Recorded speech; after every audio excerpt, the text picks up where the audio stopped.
Kenaikan PPN 12% ini memang benar-benar dilema besar di awal pemerintahan Prabowo ya. Tidak dinaikkan APBN boncos. Ya karena ini memang pengelolaan keuangan negara yang ugal-ugalan di era Jokowi. Ya, jadi jangan lagi Pak Prabowo muji-muji dia presiden terbaik ya. Dia terburuk. Harusnya begitu ya. Sekarang harusnya direvisi begitu ya. Kalau nggak dinaikkan masalah, tapi kalau dinaikkan dia Prabowo harus menghadapi kemarahan rakyat yang hidupnya semakin sulit ini. Kalau saya lihat komentar-komentar di media sosial ini mereka kemarahannya udah sampai di ubun-ubun ini. Ya semua bisa dihitung berdasarkan kalkulasi, proyeksi atau asumsi bahwa penerimaan negara itu harus 3 triliun, yang bisa masuk lewat pajak 2, sekian, yang harus melalui cara lain itu 500 miliar sekian. Itu boleh dihitung tuh.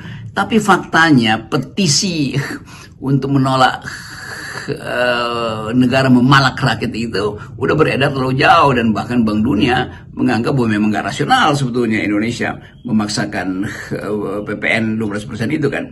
Jadi terlihat bahwa ambisi pemerintah untuk belanja itu dipakai alasan untuk naikin PPN. Karena APBN itu pertama-tama pemerintah mesti pastikan dia mau belanja apa aja kan. Nah ini karena pemerintah nggak mau berhemat, dia mau boros, maka rakyat disuruh bayar pajak. Kan konyolnya di situ kan. Simpelnya begitu. Ya rakyat nggak perlu diterangkan yang rumit-rumit tentang kondisi ekspor impor atau relasi antara tax ratio dan PPN segala. Enggak.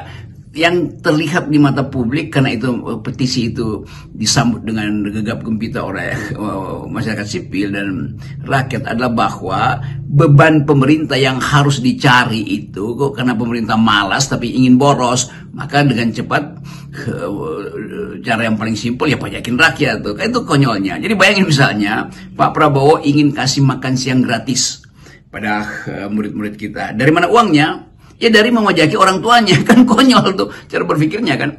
Jadi sebetulnya mesti kita fair bahwa kalau misalnya nggak mampu ya bilang nggak mampu. Jangan misalnya semua beban kesulitan fiskal itu diatasi dengan cara suruh BI cetak uang itu supaya pemerintah ada uang untuk memboros-boroskan anggaran lagi. Kan itu hal yang bisa dideteksi dengan cepat oleh dunia internasional bahwa Indonesia itu adalah orang yang atau pemerintahan yang gagal untuk menabung, gagal untuk berhemat, maka disuruh boros dengan cara mencetak uang tuh. Maka apa yang terjadi? Ya inflasi terjadi pasti kan.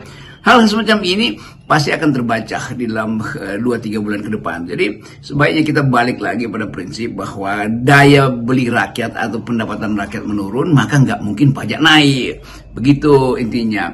Kalau kita ingin aktifkan inisiatif dunia usaha, ya dunia usaha pendapatannya kurang tapi dipajakin, ya dia nggak ada inisiatif lah. Menganggap bahwa ya buat apa insentif itu sekedar diasumsikan, padahal sebetulnya intinya adalah memajaki kita yang belum bertumbuh tuh. Itu gampang aja tuh membaca sebab akibat ekonominya.